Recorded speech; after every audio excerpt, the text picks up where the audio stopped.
เป็นประจำนะอย่างเช่นแสดงอาบัติก็ให้ท่องเอาคำแสดงอาบัติก่อน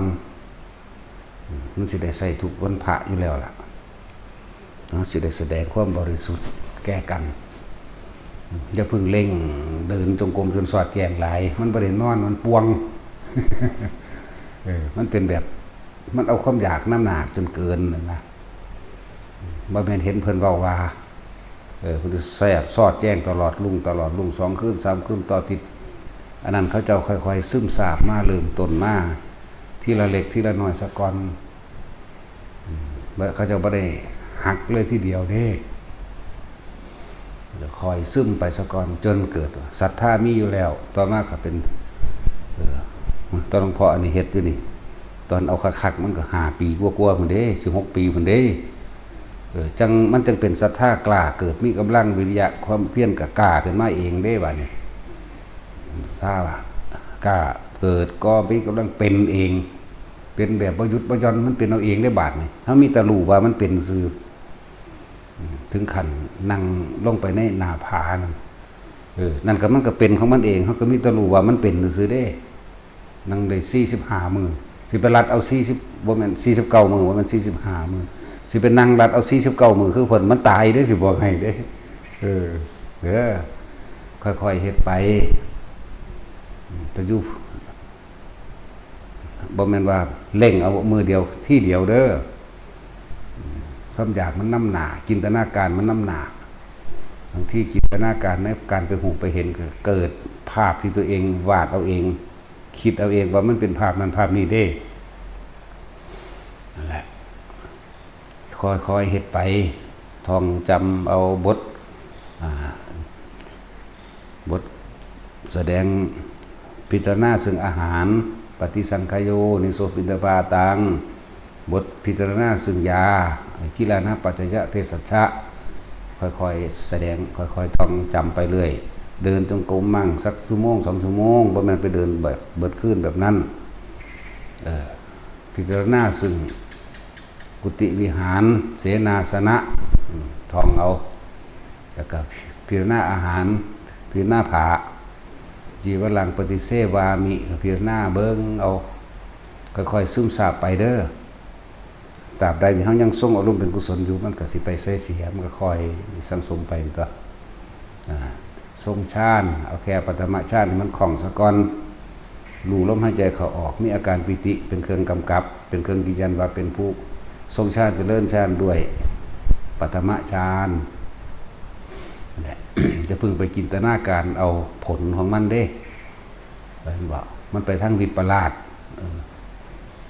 มันเห็นผิดแต่ความเป็นจริงความคำว่าวิปลาสก็เลยให้มันได้นอนให้มันได้พักผ่อนร่างกายของบ่ท่านได้อยู่โตในการปรับอาหารเฮาสันเทเดียวเด้มากินทีเดียวนึงร่างกายก็บ่ท่านได้อยู่โตบ่ท่านได้เข้าโตบ่ท่านได้ธาตุมันท่านได้หมายถึงร่างกายนี่แหละธาตุบ่ท่านได้เข้าสู่ธาตุอันเป็นปกติตะกี้เคยกิน3 เทื่อ4 เทื่อแล้วแต่สิกินบัดนี้มันหักลงมาเหลือแค่ครั้งเดียวมันก็เลยแปรปรวนอยู่เป็นธรรมดานะค่อยๆเฮ็ดไปเด้อท่องเอาคำใดที่เฮาได้ใส่เป็นประจำกับปฏิสังขโยทั้ง4นั่นแหละต้องเอาแล้วก็คำแสดงอาบัติต่างๆค่อยๆศึกษาไปเมื่อยล้านั่งเมื่อยล้าอ่านแล้วก็ออกไปเดินจงกรมมั่งนิดหน่อยสักชั่วโมงนึง2 ชั่วโมงไปจังซี่เด้บ่แม่นไปหักโหมเอาเด้จิตมันคิดจินตนาการเกิดเป็นภาพได้เด้ภาพกับภาพเจ้าของเองล่ะบ่แม่นภาพจริงเด้นั่นแหละจะไปหักแบบนั้นค่อยๆซึมซาบไปตราบใดที่เฮาอยู่ในเส้นทางอันเป็นกุศลนี่นะมันก็จะได้มรรคอยู่แล้วส่วนผลมันก็ค่อยๆสะสมพอกพูนขึ้นไปเองบทสวดบทใดที่บ่ทันได้จังซี่ก็เอามาสวดลำพังเฮามาท่องเวียนไปเวียนมาอยู่นี่ก็อาศัยเวลาหลายปีเด้มันจังสิท่องได้ก็เลยเอาท่องที่ละวักเอาท่องซ้ำแล้วซ้ำอีกซ้ำแล้วซ้ำอีกอันใดบทที่มันยาวๆเขียนใส่มือหรือเขียนใส่กระดาษเดินจงกรมก็เอามาอ่านมั่งท่องไปมั่งเดินอ่านมั่งท่องมั่ง แล้วแต่จะไปทั้งสี่เด้อจะไปเคร่งจะไปรัดมันแบบนั้นมันก็ไปพระยังพระที่คณะขะเพิ่นที่มีเป็นผู้มีฝ่าเท้าอันนุ่มตีนเพิ่นมีขนเด้เป็นดุจดังว่าปุยนุ่นเพิ่นได้เวลาเพิ่นเหยียบย่างไปแต่ละวงแต่ว่าเพิ่นเป็นคนหมักเล่นพิณพระองค์เป็นคนเก่งในเรื่องสายพิณเป็นคนเก่งในการตีพิณเก่งแต่ว่าก็เลยพระพุทธเจ้าก็เลยแต่งให้คนวัดนั่นแหละไปแสดงกราบกรโค้งฉันอย่างต่างๆแล้วก็ดีดพิณใส่น้ำแต่งเป็นเครื่องว่าคนผู้นี้มักกราบกรมักโค้งฉันต่างๆก็เลยแต่งเรียกว่าสรรเสริญคุณพระรัตนตรัยนะแต่งบทใดบทหนึ่งจะแต่งแล้วก็ผู้นั้นก็ดีดพิณไปก็ร้องเพลงนั่นแหละร้องเพลงไปส่วนกษัตริย์องค์นี้มันก็เป็นบัท่านในแมนก็เป็นลูกกษัตริย์แหละพระอย่างละที่คณะขะอย่างนี้ละชื่อซื้อบางที่สิผิดอยู่เด้อนั่นแหละพอได้ยินเสียงพิณเขาคือมวลแท้น้อนะก็เลยมีความสนใจก็เลยลงมาหามาคุยกันว่าเพลงพวกนี้ไผเป็นผู้ให้เจ้าร้องไผเป็นผู้ให้เจ้าแต่ง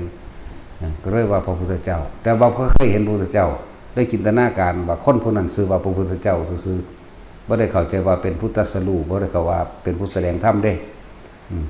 พาเขาไปหาอาจารย์นั้นน่ะเขาสิไปดวลเพลงพิณกับเพิ่นนะก็ไปล่ะก็พาไปแล้วล่ะเพิ่นก็บอกให้แสดงเบิ่งดูแสดงพิณดูแสดงพระเจ้าก็ฟังอยู่หั่นแหละที่นี่พุทธเจ้าว่าเราไม่ได้เล่นนานแล้วความชำนาญอาจจะไม่เหมือนเดิม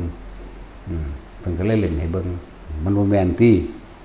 ปานว่าเสียงพิณสวรรค์บัดนี้โอ้ยเกิดความติดอกติดใจติดอกติดใจเหตุจังใดสิได้เห็นบ่ทันได้เข้าใจได้ว่าพุทธเจ้าเป็นผู้แสดงธรรมเป็นผู้นำหมู่สัตว์ออกจากการเวียนว่ายตายเกิดบ่ทันเข้าใจเหตุจังใดสิได้เป็นลูกศิษย์เพลงพิณอันนี้บวชได้นั่นแล้วบาดนี้ก็ได้บวชไอ้เครื่องของบูชาคู่มีหยังแน่เพิ่นก็เกสาโลมานะคาทันตาตาโจมังสังนาหารูกับท่องเอาอาการ32ท่องแล้วก็เพิ่นย่นเอาเฉพาะเกสาโลมานะคาทันตาตาโจเพิ่นก็ย่นลงมาอีกให้เหลืออยู่เฉพาะคำบริกรรมเดียวนะนี่คือบูชาเป็นยกคู่ยกค่ายบ้านเฮาเอิ้นบางซั่นแล้วมีหยังก่อนก็เรียกว่านั่งสมาธิมั่งเดินจงกรมมั่งเธอถนัดอันใดในระหว่างการเดินในระหว่างการนั่งมั่งก็เรียกว่าถนัดการเดินเพราะว่าฝ่าเท้าเพิ่นนุ่มนะต่อมาก็ว่าก็ของอยากได้สุดยอดวิชาเพลงไปอยากได้สุดยอดวิชาพิณนำเดินจงกรมตลอดมื้อตลอดเว้นตลอดค่ำ2 มื้อ3 มื้อเข้าพระเจ้าก็บอกไว้ว่าถ้าเฮาได้มีแสงสว่างปรากฏขึ้นหรือมีความกระจ่างแจ้งเกิดความว่างขึ้นมาอันนั้นแหละเรียกว่าเครื่องบูชาคุณสิเกิดขึ้นแล้วจังมาบอกตถาคตนั่นแหละบ่ได้ฮู้จักได้ว่าเพิ่นบอกให้จิตมันร่วมแบบนั้นแบบนี้เพราะว่าเขาบ่ทันเข้าใจนั่นแหละก็เดินเอาจังสั่นเร่งเข้าฝ่าเท้าแตกเลือดออกก็เดินอยู่จังสั่นจนเดินบ่ได้ทั้งลาแข้งลาขาทั้งสั่นล้มคุบเข่าลงข้านเข่าเอาข้านเข่าบ่ไหวข้านศอกเอาข้านศอกบ่ไหวกระเบิบเอานั่นแหละพุทธเจ้าก็เลยไปเห็นใครมาฆ่าโคกระบืออยู่ที่นี่เหรอเนี่ยนะตั้งแต่วันนอนอยู่หัวจงกรมอีกมุมหนึ่งคุณพระเจ้าฆ่าผู้ฆ่าเองนั่นแหละพระเจ้าจึงไปสอนพระเจ้าได้ว่าที่คานะคะเธอเป็นผู้ชำนาญในเพลงพิณแม่นบ่แม่นพระเจ้าค่ะแต่ว่าบ่อาจสามารถที่เอาเนื้อท่านอาจารย์ได้ พยายามอย่างไรเพ่งพิ้นดุจดังว่าเสียงพิ้นสวรรค์จึงปฏิบัติเอาจึงทำการยกคู่นะทั้งสั้นแหละพระเจ้าก็เลยถามท่านชำนาญพิ้นถ้าเกิดว่ามันตั้งสายตึงเกินไปมันสิเป็นยังไงมันก็ขาดพระเจ้าว่าดีดบ่ได้เลยแต่ถ้ามันย่านเกินไปมันก็สามารถแสดงทำนองและจังหวะได้ถ้าตั้งพอดีจึงจะสามารถเป็นไปได้แม้นการเดินจงกรมแม้นการทำสมาธิแม้นการภาวนานี่ก็ตามขอให้เธอจงยึดหลักของมัชฌิมาปฏิปทาเด้อแล้วเพิ่นก็น้อมไปเพื่อที่แสดงธรรมนั่นแหละเพิ่นก็แสดงเรื่องอนิจจังความบ่จีรังยั่งยืนของสังขารของร่างกายร่างกายนี่เป็นของเฮาบ่ก็ว่าเป็นพระพุทธเจ้าก็ถามต่อแต่ว่าเป็นของเฮาคือบ่บังคับมันได้มันคือบ่เป็นไปตามอำนาจใจและความรู้สึกของเฮาที่อยากให้มันเป็นเพิ่นก็ว่าถ้าบ่เป็นของเฮาสิเป็นของไผเพิ่นก็ถามขึ้นอีก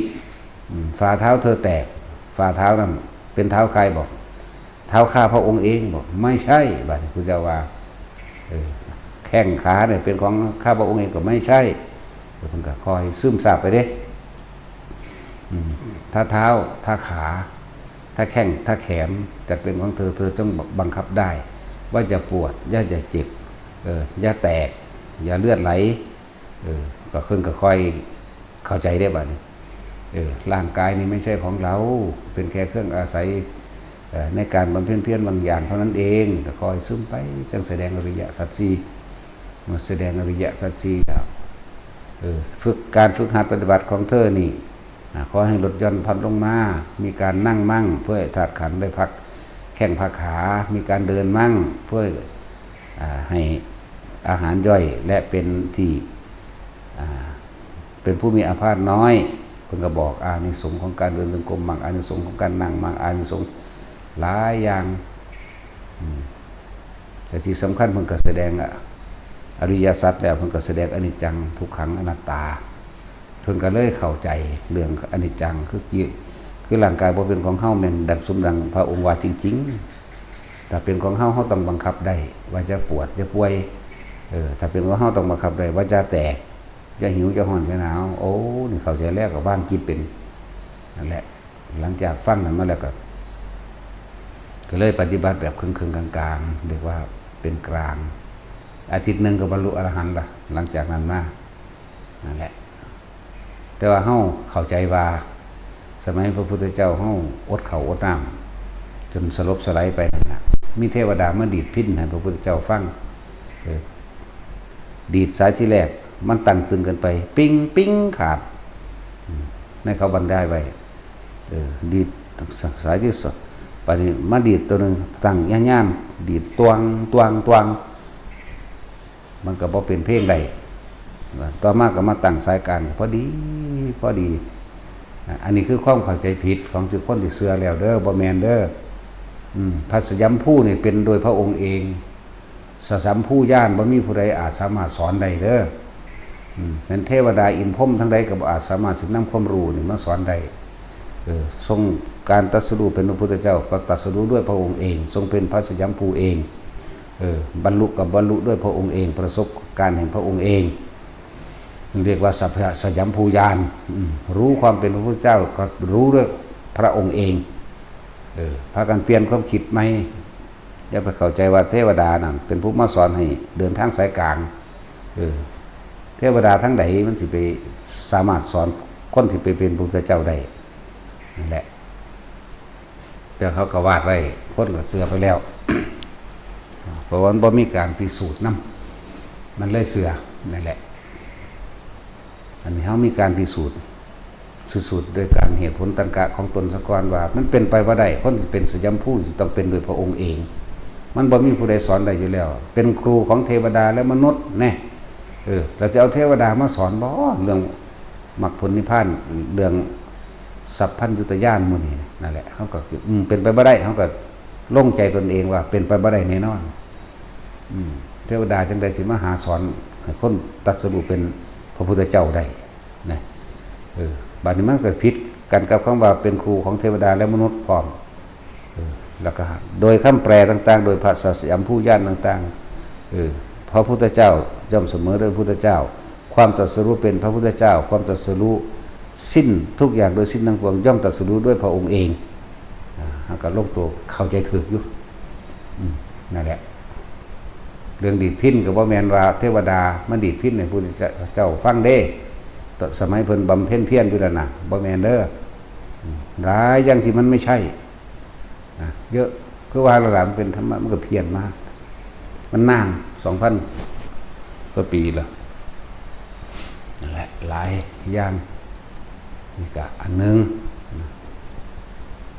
กับเฮาเน้นย้ำภิกษุบวชใหม่ก็อย่าเพิ่งเร่งแบบลักษณะนั้นเดินมื้อละหน่อยเอา2 ชั่วโมง 2 ชั่วโมงอ่านหนังสือมั่งอ่านพระวินัยศึกษาพระวินัยหรือท่องจำบทพิจารณาซึ่งอาหารบิณฑบาตพิจารณาซึ่งผ้าจีวรพิจารณาซึ่งเสนาสนะหมายถึงที่อยู่อาศัยกุฏิของเองพิจารณาการใส่ผ้าพวกนี้บางอันมันก็มีคำแปลอยู่ในหันแหละอริยวินัยก็แจกให้ทุกองค์อยู่แล้วเนาะก็อ่านเอาไปเรื่อยก็เปิดเบิ่งแล้วหมู่รุ่นพี่จังสิหมู่พระรุ่นพี่กันแนะนำกันว่าให้ท่องเอาคำนี้ก่อนเด้อนี่คำมันต่างๆนี่บ่ว่าสิเป็นคำบอกบริสุทธิ์บ่ว่าสิเป็นคำแสดงอาบัติต่างๆต่อมาก็นี่ให้ท่องเอาบทพิจารณาปัจจัย4เด้อเนี่ยท่องเอาตัวนี้ก่อนส่วนยถาสัพพิมันก็ฟังไปเรื่อยๆมันได้ดอกก้อนวัดซุมื้ออยู่กับบทอื่นๆสิเฮ็ดไปจะเล่งตัวเองโดยความอยากแบบนั้นบอกภิกษุผู้บวชใหม่นำบวชเก่ามื้อนั่นแหละบอกบวชใหม่ละมันเฮ็ดให้บ่ได้รับบ่ได้นอนมันเป็นการทรมานร่างกายตัวเองเป็นอัตตกิลมัฏฐานิโยคเป็นกามสุขาริการนิโยคหมายถึงมีความยินดีพอใจในลักษณะนั้นอย่างเคร่งครัดอย่างเคร่งเครียดมันเลยบ่อาจสามารถทำความสงบได้เลยทำให้ตนเองลำบากกามอัตตกิลมัฏฐานิโยคจะเหตุให้มันลำบากขนาดนั้นค่อยๆเป็นค่อยๆไปเฮาเป็นผู้ใหม่เฮาเป็นผู้ฝึกบางอย่างเพิ่นก็เว้าประสบการณ์เพิ่นเว้ายอดมันมา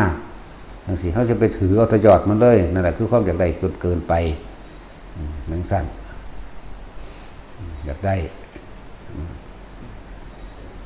มันอยากนิพพานอยากบรรลุอยากตรัสรู้มันอยากถูกอยู่แต่ว่าใจมันเกินจนเฮ็ดให้ตัวเองลำบากหรือป่วยก็มีนะบางทีก็เป็นสติวิปลาสมีภาพนิมิตเกิดขึ้นอันเกิดจากความคิดของเจ้าของบางทีก็ไปอ่านมาหรือได้ยินได้ฟังมาว่าเทวดามาฟังธรรมองค์นั้นองค์นี้มั่งเทศแสดงธรรมแบบนั้นแบบนี้มั่งก็เลยคิดจากให้เจ้าของเป็นมั่งเป็นไปตามความคิดแต่ว่ามันเป็นอยู่เจ้าของมันเห็นในโลกเจ้าของเองเด้เด้อบวชไม่ก็จะพึ่งเล่งยังเถาะค่อยเฮ็ดไปมันเป็นหลายองค์แล้วแต่เป็นธรรมดามันบ่เป็นไปเลยดอกนะเฮาก็เจอมาประจำเป็น3-40 องค์แล้วแต่เฮาสิเจอมาลักษณะนี้เห็นผิดจากความเป็นจริงเลยว่าสติวิปราชบางพวกสิไปอยู่ในป่าน้ำกันไปหาแต่ละมือแต่ละเว้นโอ้ยน้ำคุ้มเอากันอันดวงอันถ้ำนั่นแหละหามึงนี่นั่งอยู่ลุกขึ้นรับตาแล่นเอาดวงถ้ำมานี่แหมมึงบาดนี่โอ้ยอย่าไปน้ำขุบเอากันเด้มีอยู่บ่เป็นเรื่องน่าตกใจอย่างดอกเด้อเป็นเรื่องธรรมดาเพราะว่ามันโหมเกินมันรู้สึกบ่ได้นอนเมื่อบ่ได้นอนแล้วมันเบลอเด้เป็นเงาเด้อันในขี้งในร่างกายก็เลยเป็นยุบยับพร้อมบ่ได้นอนหลายมืออย่าเร่งแบบนั้นอย่าเร่งแบบเอาความอยากน้ำหนาจนเดินหาตมรรคผลเดินคิดเอาไหมทั้งสั้นแหละมันเป็นบางพวกก็แลนเอาดวงถ้ำบางที่ดวงถ้ำคุณจะกกจ้างกกใหม่บาดนี่แม่มันบาดนี่เป็นตะเงิดที่ได้มันแปลกที่ได้ต้นไม้ต่อ3 คนโอบไปได้มันขึ้นไปได้จังไดมันเป็นตะเงิดคือยังไงเลยแต่เขาบอกเรื่องเงิดนะอัศจรรย์ก้นไม้ไงนั่นน่ะ จับมือกันถึง3คนได้บ่ได้น้อยเด้จับมือกันจังซี่มันขึ้นไปได้จังไดนะนั่นแหละมิงจะมาเศร้าของอยู่เบิกเบิกอยู่เป่าผมแน่เป่าผมแน่แม่อยู่ใส่เนาะบัดหาล่ะพูดต้นย่างใหญ่ตัวจากหัวเงี้ยเลยโอ้ยกับเลยขอกำลังชาวบ้านเขามาเขามาตีอันบันไดขึ้นให้เขาธรรมดาเลยเขาก็ใส่เสื้อลัดใส่กกไม้นั่นแล้วก็มาผูกใส่เอวเจ้าของเขาจะก็ปั๊บขึ้นมาก็ตีปอกปอกปั๊บขึ้นมาก็ตีปอกปอกเบิ้งพุ่นไปเอาอันอรหันต์ใหญ่อันดวงถ้ำดวงอรหันต์พุ่นมึงนี่ลงมากกับลงมาได้มันสั่นมันกอดพวกงาไม่ใหญ่ไปดีเขาต้องได้ผูกธรรมดาแล้วผูกค่อยๆไต่ลงมาน้ำกันกับเขา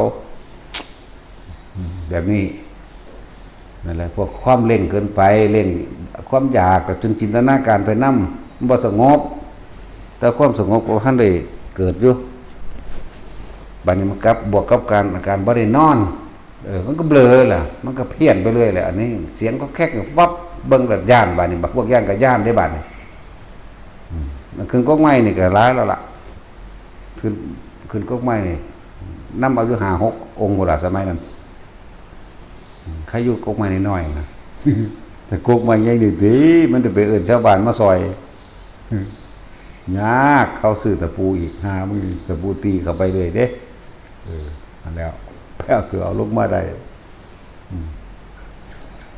ก็อย่างนึงเร่งเกินไปอย่าอดหลับอดนอนจนเกินไปค่อยๆซึมซาบตัวมื้อละชั่วโมง2 ชั่วโมงไปตัวมันนี่เพิ่มเอาเองดอกนั่นแหละบางพวกก็แล่นลงหิวเลยถ้าว่าใครอยู่หิวก็บ่สิสูงวัง9 เมตร 10 เมตรนี่แหละโตปัวพุ่นแปลวดวงถ้ำก็เลยโอ้ยเว้าอธิบายมันเบ้ยอีหลีเด้จริงเด้ท่านบ่เคยเห็นท่านสิรู้บ่ฮู้เด้บางองค์ก็คุณบ่เคยเห็นคุณสิรู้นำผมบ่ผมเนี่ยโอ้โหสว่างสวัยแบบแม่มันเด้อดวงถ้ำแม่มันอยู่ใต้ก้นเหวบัดใครตัวมันบ่ตายใครได้องค์ชาติรักษาไว้อยู่เด้หุ่มไว้อยู่เด้จังซั่นแล้ววันนี้มันเว้ากันเรื่องดวงถ้ำของผู้หนึ่งบอกโอ้ของผมเนี่ยสว่างยิ่งกว่าดวงอาทิตย์เป็นเลยประกายพึกแม่เอาอันนี้ผู้นี้เป็นดวงแบบไหนของผมขาวนวลว่าได้ของผู้นี้เป็นแบบไหนเป็นคือพระจันทร์มันเพ่นว่าได้มีวัดตลอดมันบ่แม่นเขาสอนบอกเรื่องใดก็สร้างมันบ่ฟังเขาเด้มันเสือมันเองเสือเจ้าของเองนั่นแล้วบอกว่าจะเสือความคิดเจ้าของมันบ่แม่นมันคิดนึกจินตนาการขึ้นมาเพราะว่ามันอยากได้หลายกับมันไปจำมองหันมองนี้มาโอ้ยจิตรวมใหญ่แสงสว่างดับพุทสว่างกระจ่างแจ้งทั่วโลกธาตุมันไปคิดจินตนาการเอานั่นแหละหลายอย่างประสานสิเพิ่นสิให้มีคู่บ่หันพี่เลี้ยงบ่แนวมันนี่แหละพี่เลี้ยงก็บอกอยู่เดียวนี้แหละจะพึ่งไปโหมใส่มันแนวสั้นอ่านไปนำเมื่อยนั่งเว้ยท่องไปนำเมื่อยนั่งเว้ยเดินจงกรมมั่งกับเขามานั่งไม่ยืนไม่แต่ว่าหลักประกันเฮาตัวหนึ่งมันมีชาญอยู่แล้วทุกคนฝึกส่งชาญ1 2ให้มันเป็นเอา1ได้แล้วค่อยๆซึมไปตัวชาญที่1รู้ลมหายใจเข้าออกมีอาการปิติเกิดขึ้นนิ่มหน่วงตรงกลางระหว่างนิกหน้าผากหรือคิ้วกับว่าหัวกับว่าไปตรงนี้ให้มันชำนาญซะก่อนเถอะยืนนึกเมื่อไหร่ได้เมื่อนั้นเดินนึกเมื่อไหร่ได้เมื่อนั้นนั่งนึกเมื่อไหร่ได้เมื่อนั้นนอนนึกเมื่อไหร่ได้เมื่อนั้นเด้นึกนี่เข้าสู่ความรู้สึกเด้มันคิดเอาเด้สำหรับคนเป็นแล้วให้เข้าใจเด้ส่วนพอท่านได้เป็นจะพึงไปจินตนาการเด้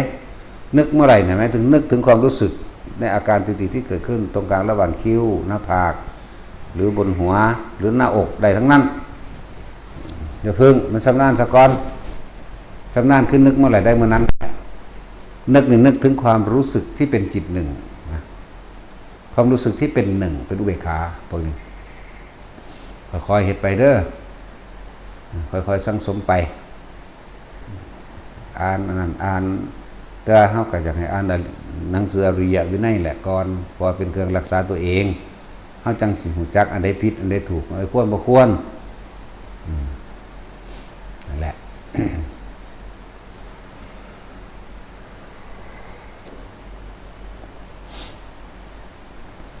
ที่สำคัญอีกอันนึงว่าทุกอุโบสถทุกวันลงแสดงปาฏิโมกข์ฟังภิกขุปาฏิโมกข์จังซี่เขาก็ต้องได้แสดงอาบัติบอกบริสุทธิ์ซึ่งกันและกันเป็นความจริงใจซึ่งกันและกันเรื่องว่าแสดงอาบัติก็ว่านั่นแหละคำว่าอาวุโสคือจังใดคำว่าพันเตว่าจังใดผู้น้อยผู้ใหญ่บอกจังใดก็รุ่นพี่ก็บอกให้ติ๊กไว้ให้เขียนไว้ให้เขียนไว้ให้คำมันผู้น้อยแสดงกับผู้ใหญ่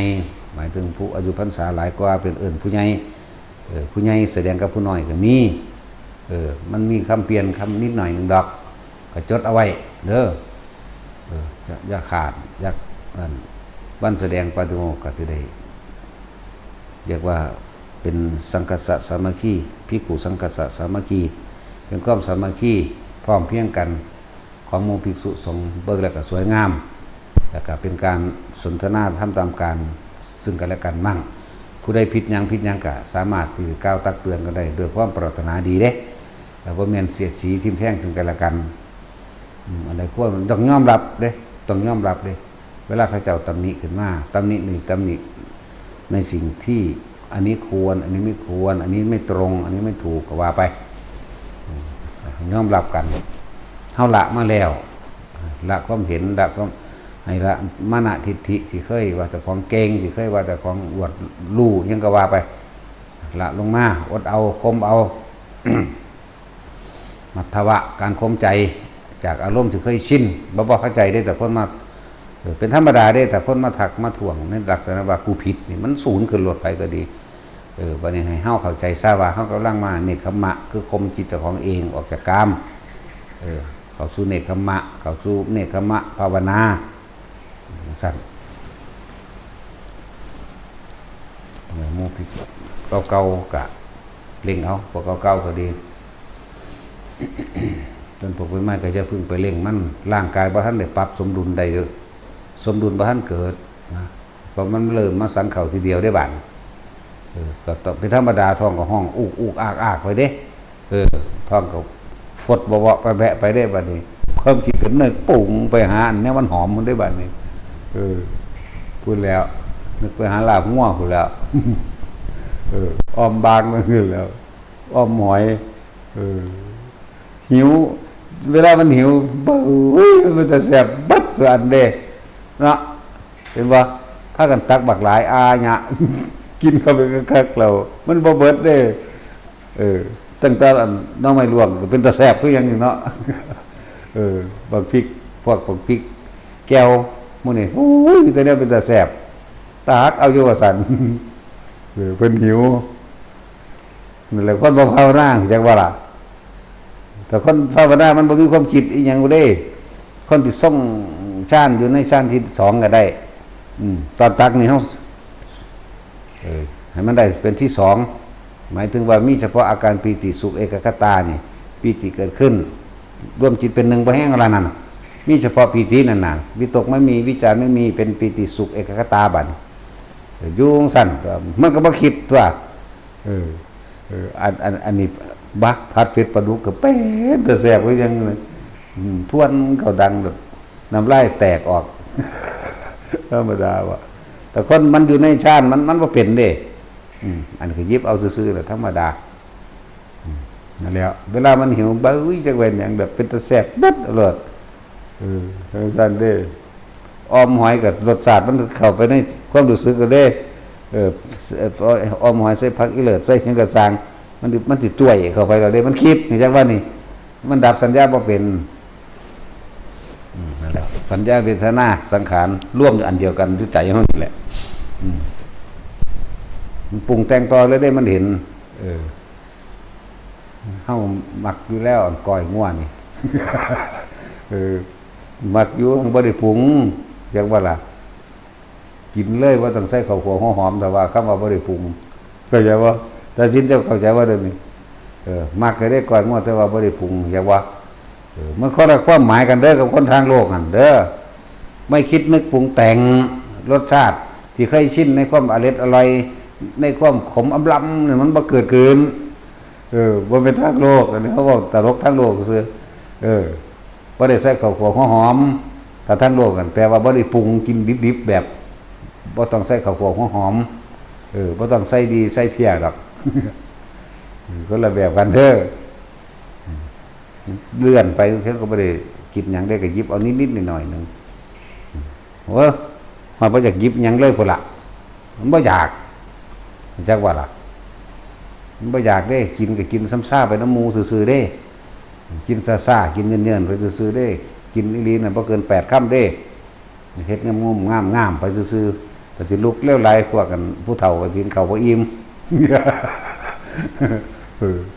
เว้าหยอกผู้เฒ่าอยู่ได้ผู้ไว้แนวกินผู้เฒ่ามันหยังกันพวกผู้เฒ่าแกงเห็ดอมหอยเพิ่นหิวดิแกงเห็ดอาญะแกงหน่อไม้อาญะแกงหอยก็อาญะเพิ่นหิวตักเอาได้เนาะเอาซั่นล่ะถูกเป็นหยังแน่ของหวานผู้เฒ่าก็กล้วยสิเป็นหยังกล้วยนี่อองมื้อนี้พองซั่นล่ะเราหยอกข้าเจ้าซื้อดอกแต่สิลุกปุ๊บปั๊บเลยมันก็บ่ได้อีกเขาเจ้าสิเกรงใจเนาะบอกว่าอยู่เด้สันเด้อทองไผทองมันเด้วะเนาะหางเลยเหมือนอิ่มเลยเด้มันบ่ได้กินอีหยังก็ได้เด้หางโรเล่ๆไปซื่อๆเด้บ่ได้กินข้าวดอกกูเลยแหล้วหางลังมือ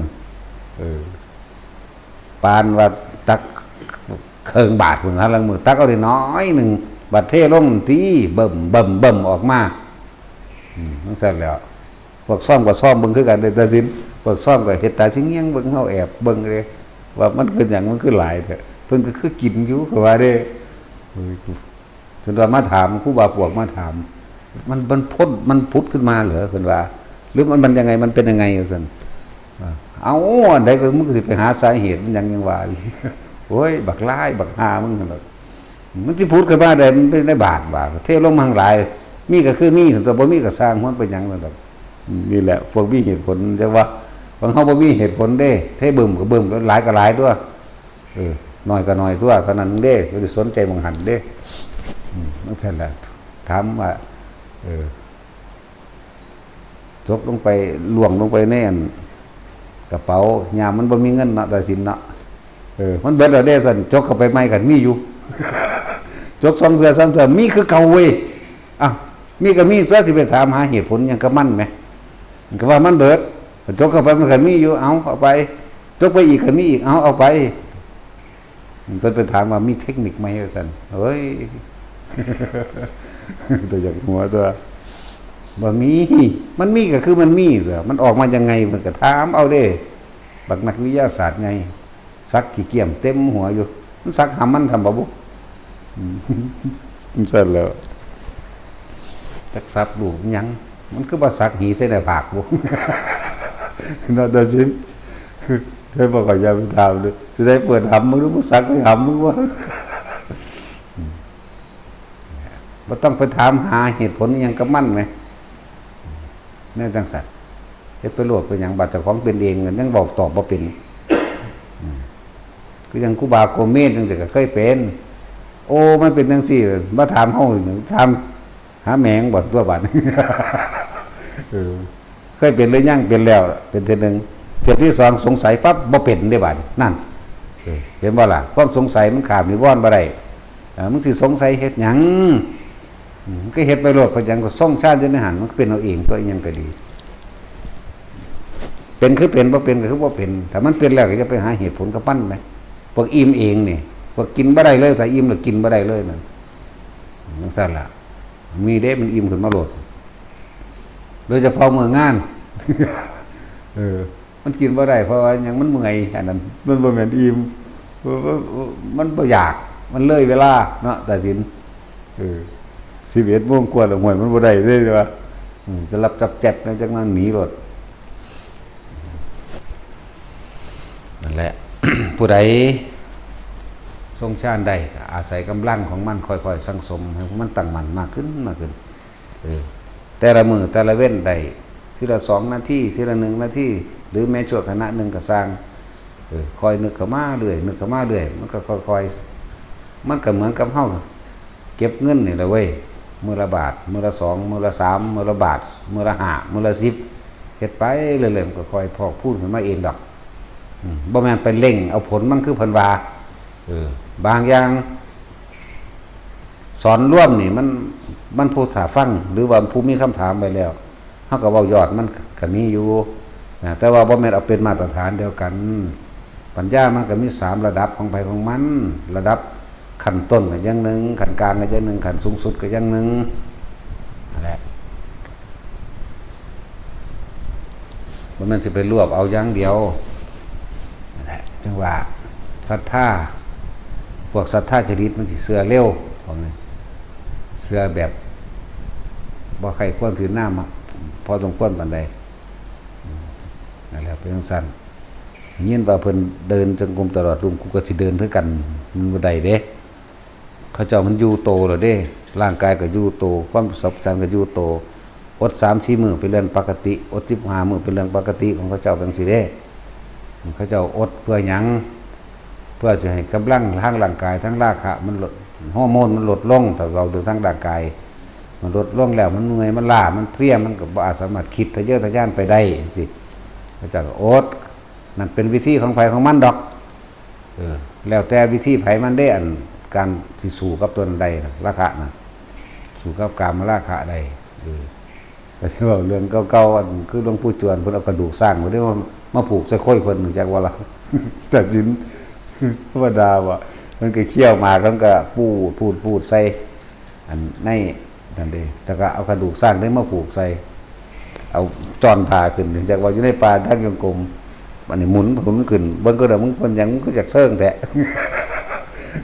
หาเสือกมาผูกตัวนี้ย่างกะก็ให้มันฟัดปกเปกไปนะกระดูกสร้างเด้เพิ่นผูกใส่นั่นอีกผู้นึงไปแอบเบิ่งน่ะโอ้ยไปฟ้องหลวงปู่มันเลยโอ้ยท่านจนเป็นบ้าแล้วท่านจนเป็นบ้าแล้วว่าเด้หลวงปู่มันก็ด่าผู้ไปฟ้องได้บัดนี่มันบ่แม่นเขาเป็นบ้าเขากำลังสู้กับราคะโอ้ยไปเบิ่งกันท่านอาจารย์สิจูงลากไปธรรมดาบ่ท่านก็ฝ่ามือหลวงปู่ใส่อีก จังหยุดตัว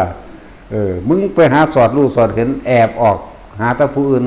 รู้ผู้อื่นตัวเองก็เสือกบ่รู้ถือให้ที่ว่านี่แต่ว่าความสอหล่อแสลของคนมันก็อยากไปแอบไปซอกเบิ่งเสียจังใดอีกนะไปแอบไปจอบเบิ่งแอบเบิ่งอยู่เพราะสำนั้นเพิ่นก็เทิงห้องใส่มันได้เอามึงจะเอาเท่าไหร่มึงจะเอายังไงอย่างกะฟัดปกเปกไปเด้อกระดูกสร้างสู้กันอยู่หั่นเป็นเดือนพุ่นเด้นั่นแหละความเพียรพยายามของพระโบราณเพิ่นแต่เพิ่นก็ได้หลายได้บ่แม่นเฮาไปสัตว์คือเพิ่นเดี๋ยวนี้เด้อย่าพึ่งเด้ออย่าพึ่งพวกนี้ก็ได้เอาหินลวดหากระดูกบ่ได้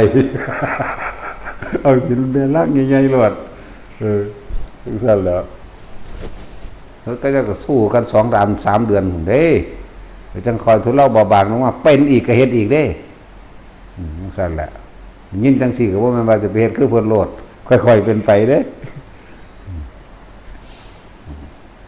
อ่านท่องจำคำต่างๆท่องจำเอาคำบอกบริสุทธิ์แน่ท่องจำคำแสดงอาบัตินั่นแหละท่องจำคำอธิษฐานใส่ผ่าใส่กุฏิใส่ตักอย่างละมันมีทุกคำละอยู่ในหันผ่าปิดฝีว่าจังใดผ่าปูนังว่าจังใดแต่ว่าผ่าปิดฝีก็เทียบใส่แล้วก็คือพลาสเตอร์เด้อบ่แม่นแต่สิเอาผ่ามาพันอย่างเดียวแปลงเอาเลยนั่นแหละผ่าบริวารว่าจังใดอธิษฐานว่าจังใดในการใส่ในการสละมื้อนี้ปัจจุทรามิสละแบบใดท้ายทอดกันแบบใดมันมีบอกเบิดในหันเด้อนั่นแหละเฮาก็ทรงอยู่ในคำว่าศีลนั่นแหละเฮาก็ทรงอยู่ในหันรักษาอยู่ในหันการสันเข่าก็คือการอย่าให้ผามันตก เพราะว่าอย่างมันสิเตือนสติอย่าให้ออกนอกกายความหมายเพิ่นนั่นให้เบิ่งถ้าผ่าลูกบวบมันสิย่อยๆเนี่ยก็พันขึ้นมาไหมเป็นการฝึกตัวเองให้อยู่ในกับตัวเองเด้เป็นการเฝ้าสังเกตตัวเองพร้อมละอันนั้นมันตกไปอีกแล้วก็พันขึ้นมาพับไหมจะให้รสชาติอาหารเหยียบอย่าปล่อยใจไหลไปกับความมุ่งมั่มพาตกปุ๊บพันขึ้นปั๊บหมดบิณฑบาตกับมันการคล้องพาให้มันเป็นปริมณฑลถ้าอยู่ในระหว่างเครื่องแข่งลงไปนะโอเคใส่ได้แล้วสวยงามเวลาพ่ายบาทก็คือกันเอามันอยู่ในระหว่างสะโพกมันห้องสะโพกไว้มันพอดีอย่าให้มันย่านจนเกินไปแต่เฮ็ดว่าเป็นกับรุ่นพี่เฮ็ดให้สงเคราะห์กันพอดีหรือยัง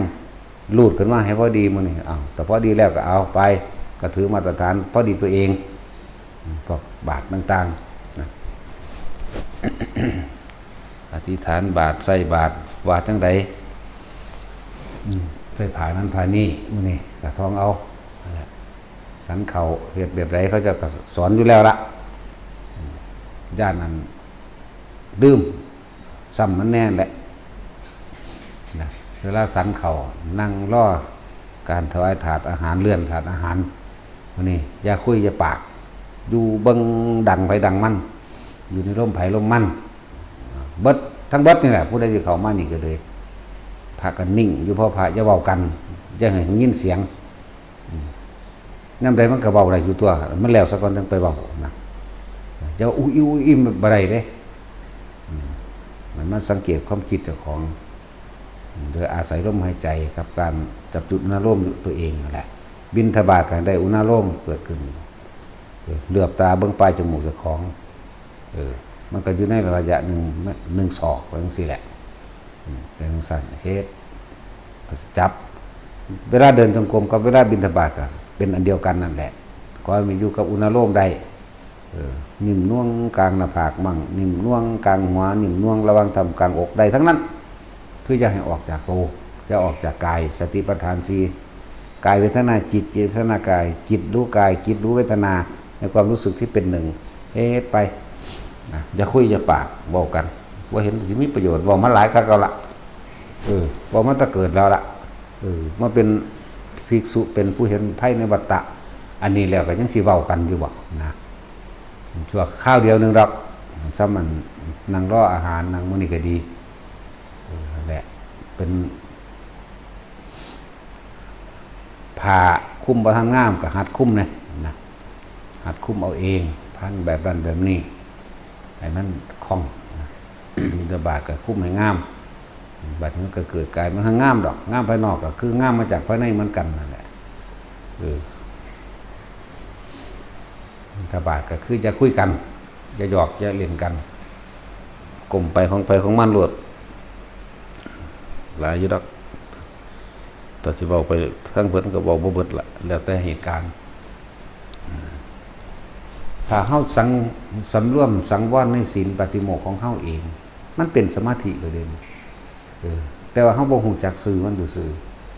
พอเฮาอยู่ในตัวเองเอาผ้าสันเข้าอยู่ในผ้าตกปั๊บมาแล้วนี่ก็เรียกว่าสำรวมระวัง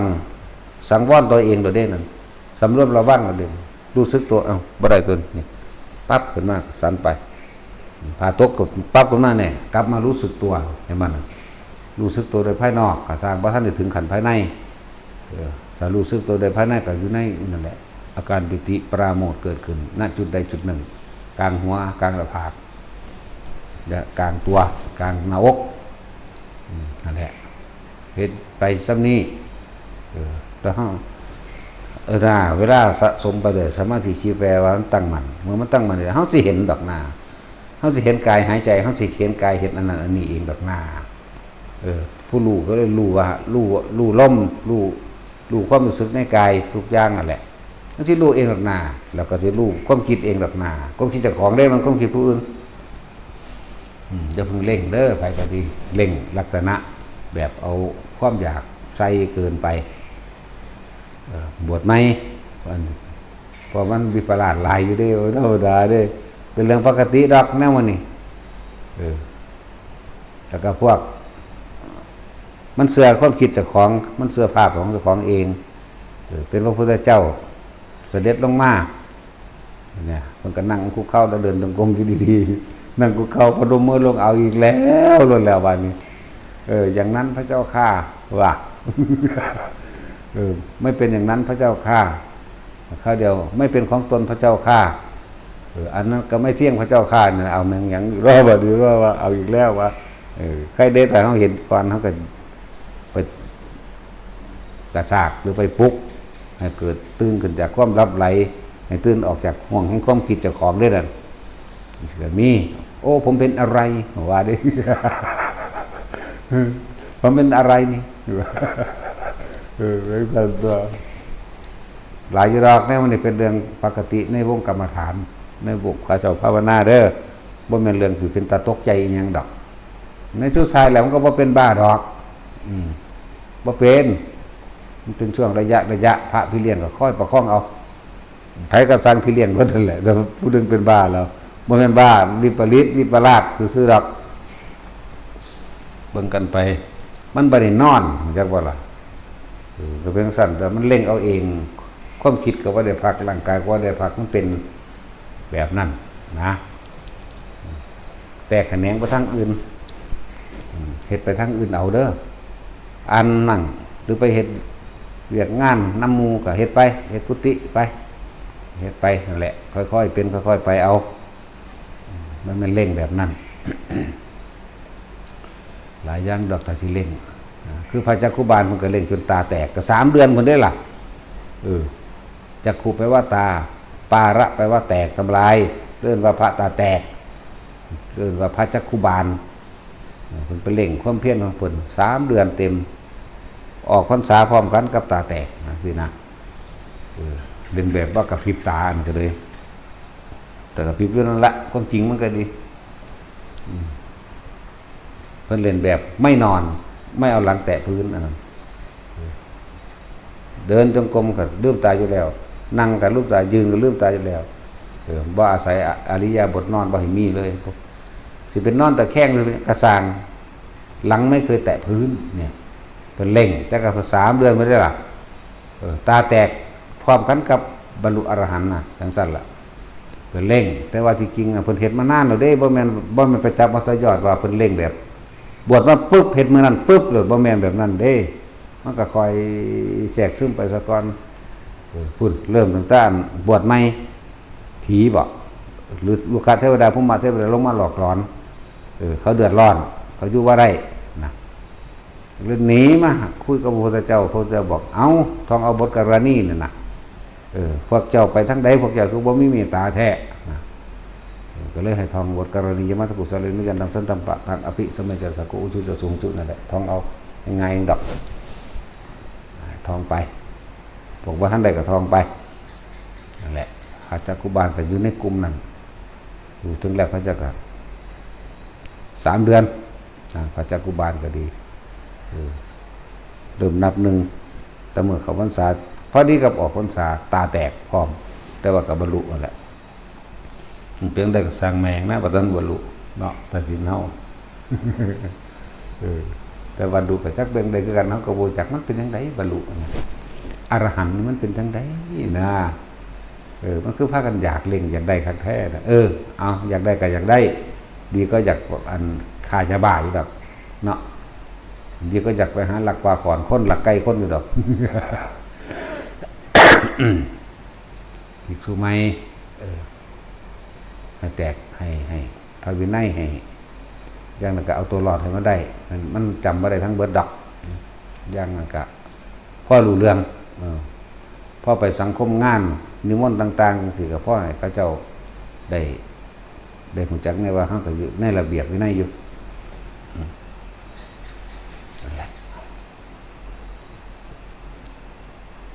สันแล้วก็พากันเตรียมของ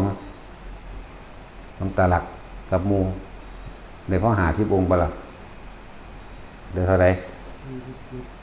ได้47 องค์เพราะว่ามื้ออื่นเฮาสิไปร่วมงานสักการะมุทิตาของหลวงปู่น้อยวัดหยังวะวัดวาลีนี่แหละไอ้ยังไส้ท่องตำบลไส้ท่องอำเภอห้วยเม็กนั่นแหละชื่อบ่ได้ดอก เกิดอยู่หันซื่อเด้อกูบ่ได้จักอันจักอย่างได้อยู่กาฬสินธุ์นั่นเกิดอยู่หันซื่อเด้อเพิ่นถามยังบ่ฮู้จักเด้ชื่อยังบ่ได้หรอกแต่คนอยู่บ้านก็บ่ได้ฮู้จักเด้คนอยู่บ้านคำว่าแก้วนั่นฮู้จักแต่พวกใหญ่ๆกำบุกเดียวกันน้อยกว่านั้นบ่จักไผแต่พวกเดียวกันน่ะเคยเรียนนํกันจังซี่ชื่อบ่ได้อีกจังซั่นเตรียมตัวเอากฎไปนำเอากฎเอานั่นนี่ไปนำเพิ่นบ่ได้มีกุฏิวิหารพอให้เฮาได้เบิดได้47องค์บ่ล่ะนั่นแหละถ้าเฮาตอนนี้มีเท่าใดว่าอยู่ในนี้นึงบวชเก่าเท่าใดคือ130เท่าใดก็132บ่หลวงตาเทพ136บวชใหม่เดซันบัดนี้9รวมแล้วพระ136เน้นเด้15รวมก็รวมซั่นโอ้เอาเฉพาะในนี่พวกนั้นบ่นับใส่แม่นบ่พวกไปดอนไร่นับบ่ไม่ได้นับดอนไร่บ่ได้นับแล้วก็ไปหุบใหญ่ก็ไม่ได้นับเนาะแต่ว่านี่นับใส่โดยสังกัดซะมันสิได้ฮู้ว่าพระในสังกัดเฮานั่นน่ะมีเท่าใด136แล้วก็บวกกับ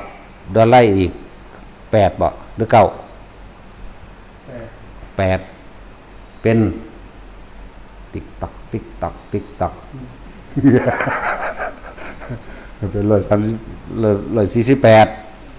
แล้วก็บวกพุ่นอีกไอ้ที่ไปงบใหญ่เด้10เป็น158แม่นบ่ผมแม่นเราคิดว่าท่าน160องค์แต่รวมเบิดแล้วในเฮาพอได้ตอบคำถามเข้าใจได้นะอยู่ด้วยกันจักองค์160โลดบอกเพิ่นก็จะว่าพระเฮาเน้นบวกซึ่งเน้นแหละเป็น160มันต้อง61จังซั่นล่ะประมาณนั้นแหละแต่ว่า160นั่นแหละปีนี้มันสิถึง200บ่หรือขาดอีก40นึงเอาบ่ได้อยู่เนาะกูอันนี้เฮ็ดกุฏินำกับว่าท่านเพิ่นถามร่วมแล้วก็อยู่ใน160องค์ทั้งพระทั้งเน้นปีนี้บ่ทันเข้าพรรษาได้นี่แต่ว่าจองไว้แล้ว3องค์เดี๋ยวนี้ก่อนเข้าพรรษาอีก3มันสิบ่มีอีกกี่บ่วะ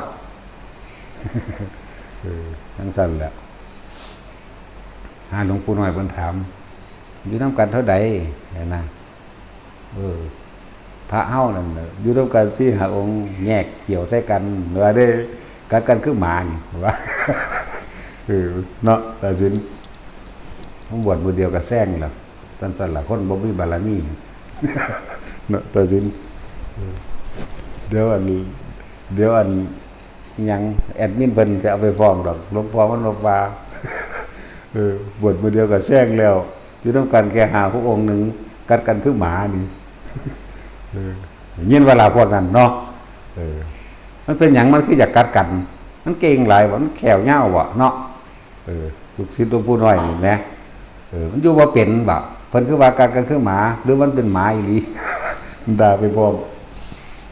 สั่นตัวเขาอยู่นี่160เขาบ่ได้เถียงกันเด้ตีกันเลยเขาบ่เถียงเด้ตีกันเลยเด้อยู่ดีอยู่เนาะบ่แม่นเด้อ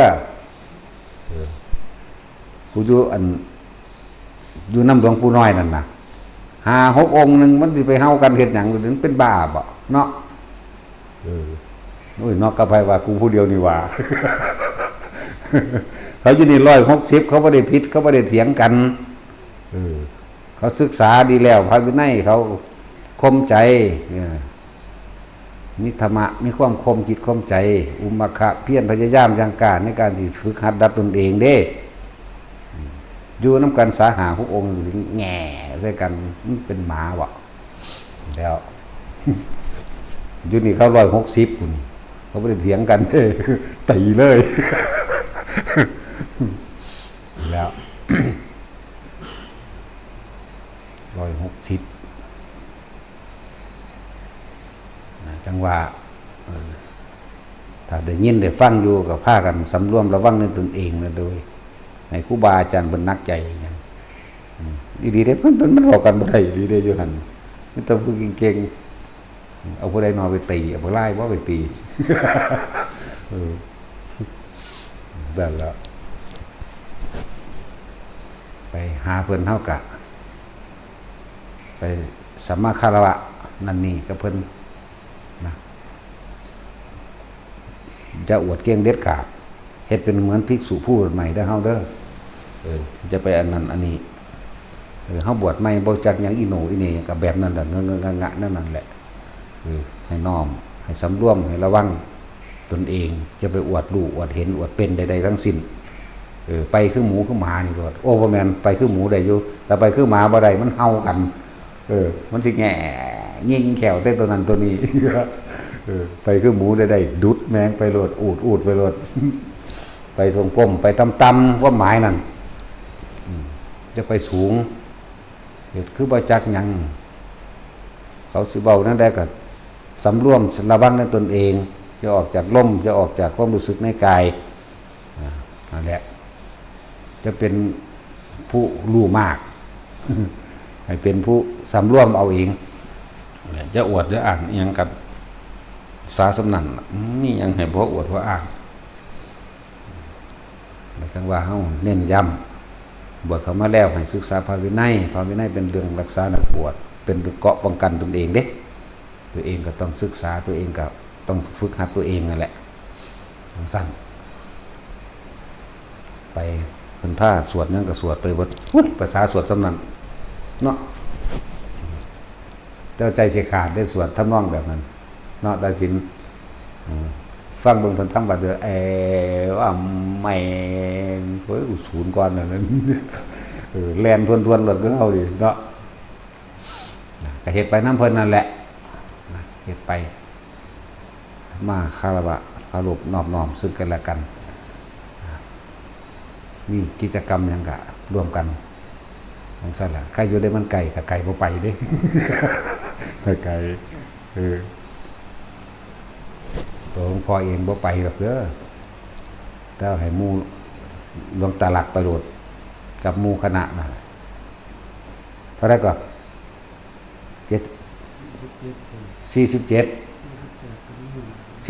กับเน้นทั้งสิ้นแล้วบอกบ่สุดแต่ฟ้ามือใส่กงหูอย่างนึงเราร่วมเบิดแล้วเขาสิได้จัดบังถึก48เด้อเจ๊ซ้อยแอดมินเพิ่นนั่นน่ะเฒ่าๆดอกสมกันแหละครับผู้น้อยนั่นบ่สาวๆงามๆคือเฮาเด้เมื่องอขาวยุ่นปูนซั่นแล้ว48องค์ที่สิไปนั่นน่ะเอามันครบ50สักหยังเพิ่นได้สิไปก็ไปอีกบ่เด้อฮะบังนั่งบ่พอขึ้นหลังคาขึ้นหลังคาเลยไปอยากไปพุ่นจับอยู่ตั้งเติ้งแต่ฝนตกกันสั่นหนาวเว้ยตั้งเติ้งสาวเหมือนเมฆนึกว่าใกล้ๆนึกว่าเว้ยเหยียบแมงเต็มที่รอดจัก40มันรถมันมีเท่าไหร่รถมันมีสำนั้นใกล้1ดอกไปนอนค้างคืนนึงตอนเช้ากับสันนั่นนี่แล้วเพิ่นแสดงธรรมแสดงหยังไปแล้วก็ล่าเพิ่นกลับทำบัตรกับเพิ่นก่อนเด้เข้าใจป่ะล่ะจะทำบัตรบ่ดึงนั่นแหละทำบัตรก่อนทำบัตรเพิ่นนั่นแหละโอ้ง่ายๆนั่นดอกให้หลวงตาหลักพระเหตุถ้าเบิ่งอยู่ถ้าผิดเพี้ยนมันฟ้ามือใส่ก็คุยอันเก่าก็เลอะเทอะไปอีกพาหมู่เฮ็ดเด้อเสียให้เป็นผู้พาวาอย่างเอาไปมานั่นว่าหลายว่าบ่ได้เฮาได้ว่าเองคือเก่าอยู่นั่นแล้วนั่นแหละถ้าเฮามีวินัยเฮามีระเบียบวินัยในตนเองแล้วไปทั้งได้ก็สร้างบ่เก้อบ่เขินเป็นที่สง่าผ่าเผยอยู่แล้วบ่เก้อบ่เขินบ่จักอายเด้แต่ว่าบ่แม่นเปิดเตอเปเตเด้ มันสิบ่เก้อบ่เขินต่างๆมันสิในใจหมายถึงในใจตนเองเนี่ยมันสิง่าสง่าผ่าเผยในตนเองดอกแล้วก็บ่ย่านบ่หวั่นไหวกับไผสิมาถามเรื่องนั้นเรื่องนี้พร้อมนะแต่ว่าก็บ่ปากบ่คุยออกก่อนเด้จะอวดจะอ้างให้เขาฮู้เฮาภายหลังนะว่าตั้งแต่หลวงพ่อมานี่ที่แรกหากระบวชอันบาลีก็บ่ออกอยากเป็นเกกิว่าซั่นบอกแมงบอกจบสูงก็สู้ผู้สู้ถามกูหังบ่อ่างคือสูซื่อๆสาจบปท3นั่น3สัมบ่บุ2ก็บ่ฮู้จักล่ะ1ก็จักสิได้บ่ได้บุเนาะกูจบต้องเป็นเน้นนู่นกูบ่เว้าน่าจังสัตว์จบนักธรรมก็บ่จบยังก็จบว่าเด้9ใบหุ่นนักธรรมเอกนั่นแหละเผาทิ่มเบิดละบ่มีประโยชน์นะพี่อันตัวเข้าป่าเข้าดงพี่ต่างหากล่ะนั่นแหละจะไปทางใดเฮาจะอวดจะอ้างอีหยังอ่อนน้อมถ่อมตนไปเฮ็ดคือผู้บ่รู้จักหยังนี่เขาเว้าเขาว่าให้เขาด่าโลดมันบ่เสียหายหยังดอกหน้ามันสิได้เบิ่งใจเจ้าของตัวเวลาเพิ่นด่า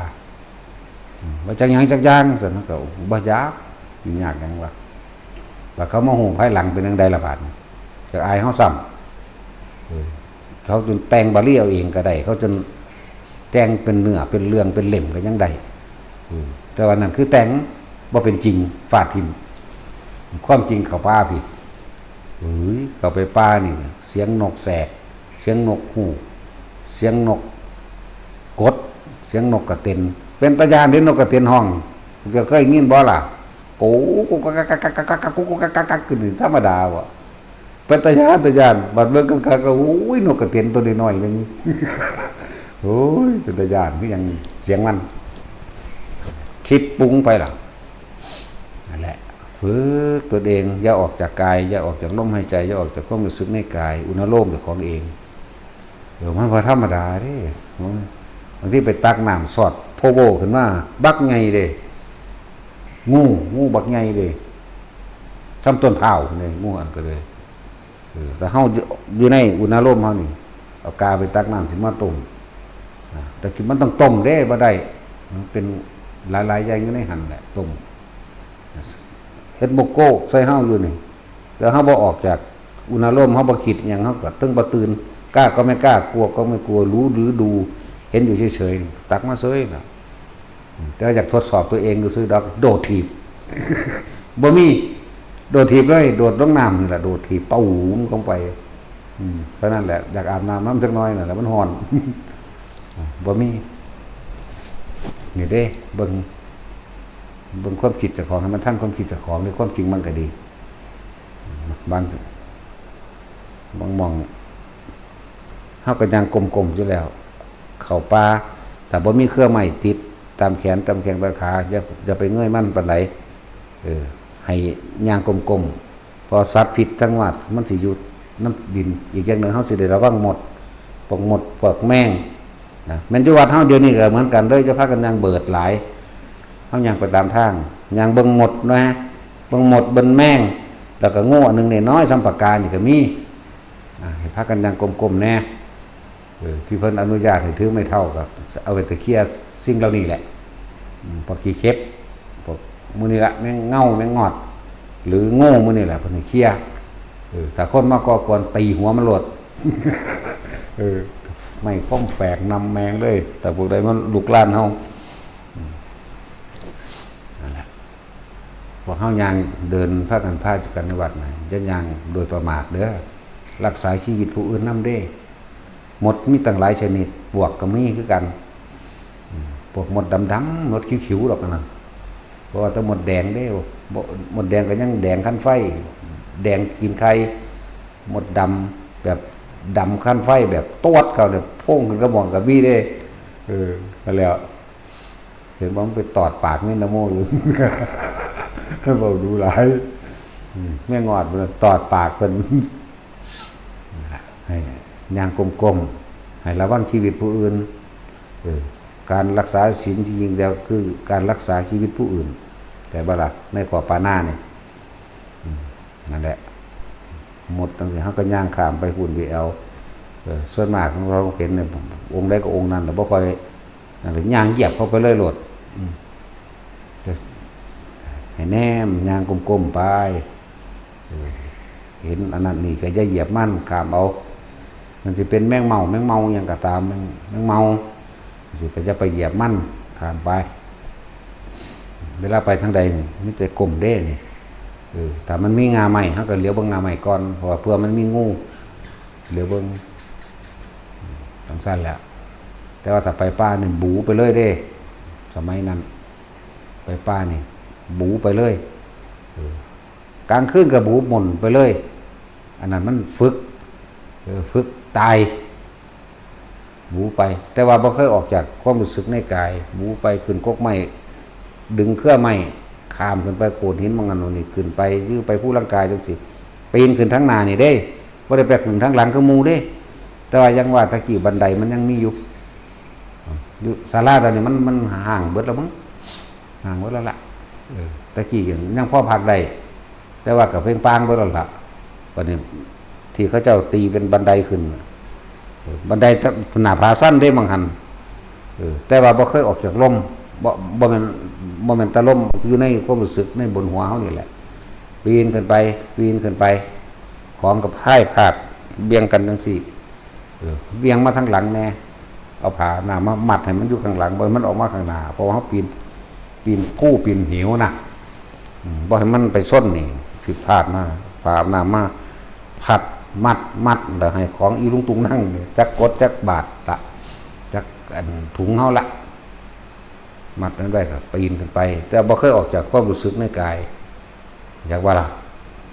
นั่นแหละเป็นเครื่องป้องกันเฮาเอง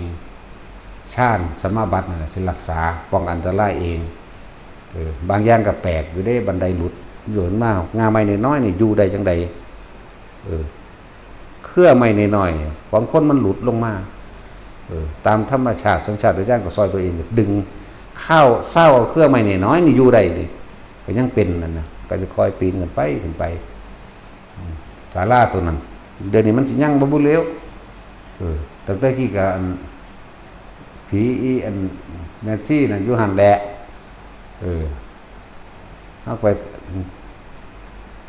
มองนั่งถือปูนแล้วบ่ได้มีกระเบื้องดอกปูนกับปูนอยู่นั่งร่องเศร้าเมื่อยจักหน่อยเขาเดี๋ยวมันก็กระโถนที่กิ่งมะพร้าวแลนขอบโครมาได้แต่เวลามันงุ้มลงมันวังลงเด่นถ้าเดี๋ยวก็ปิ้นขึ้นเอาเองได้ปั๊บแล้วก็ตูดมะพร้าวเด้อีห่านั่นไม่แม่ยิงมันสู้กันกูหน้าศาสตร์เป็นม้วนศาสตร์ก็ตำสัตว์มะพร้าวเด้แต่ว่ามันก็ไกลเติบแล้วมันก็กลางลงเขาเรียกเอาศาสตร์บักใหญ่บักศาสตร์ที่เขาหยิบกันเงี้ยวๆไหมบัก10 เมตรนะ10 เมตร12 เมตรนั่นเด้เขาเรียกศาสตร์ถือมาแต่บอกว่ามีคนบ่โตคนเด้แต่ถ้าเขาจินตนาการออกคือเขาปูศาสตร์เงี้ยวเลยดึงส่วนนี้มันก็รึบนะมันก็กลางศาสตร์กลางยังแน่ส่วนศาสตร์พื้นนิดหน่อยก็คือภาษาภาคกลางเขาเอิ้นเสือนั่นแหละถ้าเสือภาษาอีสานเขาก็เสือนอนผมเด้ทุกอย่างกันซัดมาล่ะที่มันม่วนมันซัดมาหาเฮาสั่นแหละมันก็บ่เฮ็ดหยังได้ล่ะบ่มีวิชาคาถาอาคมหยังเด้อยู่ในลมหายใจแน่อยู่ในความรู้สึกตัวนี้แน่นั่นแล้วมันปรากฏตัวขึ้นมาจังน้อยอยู่ดอกว่าห้วยอีหานี่เท่านั้นแล้วเบิ่มไปเลยจังมันไปไสจังมันตายซ้ำสองแล้วบ่จักคิดซื่อๆได้ดิแปลงสั่นแหละโดดเข้าไปในหน้าผานี่แหละเป็นเปรตไม่ชี้อยู่นี่สิเป็นทั้งเบิดบ่หรือสิเป็นไฟเป็นมันนั่นแหละมันอยู่ทั้งหน้าถนนน้ำตกกินนารีแต่ว่าตอนมันแห้งแล้วล่ะมันบ่ได้แต่หน้าฝนมันจังมีเด้อน้ำตกกินนารีโตอยู่อันผู้ทอกก็บ่ไอ้ผู้นั่นแหละผู้อันร่างกายมันตั้งขึ้นเด้ถ้าหน้าฝนนั้นสิมีน้ำตกอยู่แต่ว่าตอนนั้นมันแม่นหน้าฝนมันน่าจะเป็นหน้าหนาวนั่นแหละเริ่มหน้าหนาวที่เขาไปนั่นน่ะ ก็ไปนั่งเศร้าเมื่อยนอนอยู่หันได้ก็คืนนึงนอนอยู่หันได้นอนอยู่นั่นอีผีหานั่นแหละแต่จินเจ้าการนอนบ่ตายแต่บัดแรกแล้วตายแต่มันสัตว์อันกระโถนพุ่นแหละมาหามันกิ่งกระโถนมาเลยเด้กระโถนแป๊กขึ้นมาแบบกิ่งไหมเรียงมาหาเฮานั่นแหละห่างกับบ้า2 บ้าพุ่นล่ะแต่คอยงุ้มลงเขาเดี๋ยวตั้งปั๊บขึ้นได้บัดนี้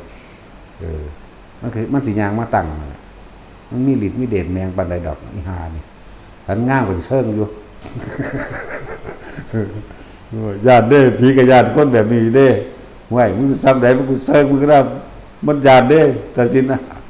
สูตรเด็ดเด้อแต่ผีมาหลอกก็ห่วยอีหาเดี๋ยวมึงก็ได้กูสิเชิงมึงก็น่าเด้อย่านผีนี่ย่านแต่จากหัวตัวลองเบิ่งแม่กับจอมล่างมกคือกูนี่นั่นแหละตื่นเช้ามากกับปีนขึ้นทั้งผู้เด้มัดได้นั่นนี่อย่างดีเอาเวียงใส่ทางนี้เอากดมาบานนี่ปูเป้กระเพราเป้เนี่ยใส่ผ้ามัดบ่ให้มันถูกหน้าอกถูกปีนขึ้นไปล่ะโอ้บ่ธรรมดาเด้แต่ว่ามิ่งหลุดอยู่อันนึงหลุดมาแต่ว่ามือมันไปเศร้าใส่งาไม่น้อยๆนะคือไม่น้อยๆนี่มันอยู่ได้จังใดนี่นั่นแหละคืออานิสงส์ของการทรงชาติมันสิรักษาเฮาเองดอกเด้อให้เฮ็ดไว้มันเหมือนมีกำลังมันจะคอยหูคอยเห็นนั่นนี่ไปดอกส่วนมากอย่าไปเคร่งอย่าไปเพ่งอย่าไปขาดคะเนหรือหวังเอาแตยอดมันหลายพวกบทไม่เฮาก็เลยค่อยๆเฮ็ดไปนั่นแหละเอาท่าหน้าประคองตัวเองอยู่ในผ่าเหลืองนี่ประคองตัวเองอยู่ในนี่แค่อยู่ในนี่เอาหน้ามันพ้นเองหรอกหน้าแหละที่บอกหลวงปู่หลวงตานี่แหละรักษาตัวเองอยู่แค่นี้แหละมันพ้นดอกเนี่ยประคองไปซ้ำตายเนี่ยนะมันพ้นดอกหน้าว่ะตราบใดที่เฮาบ่ออกจากนี่ส่วนปัญญากับนี่เดี๋ยวบอกให้ฟังอยู่เสมอเลยเนาะคอยพิจารณาปัญญาสูงสุดก็คืออนิจจังอนัตตาเห็นทุกสิ่งทุกอย่างเกิดดับปั๊บความคิดเกิดดับร่างกายเกิดดับทุกสรรพสิ่งเกิดดับบ่มีหยังเสียอยู่ร่างยืนมันยังสามารถยึดถือเอาได้ตอนนั้นแหละคอยเฮ็ดไปแล้วหาเครื่องอยู่กับชาติเท่านั้นล่ะบัดนั้นจะเป็นดอกหนาเป็นบ่เป็นกระสังหัวมันนะเนาะเอาสมาทาน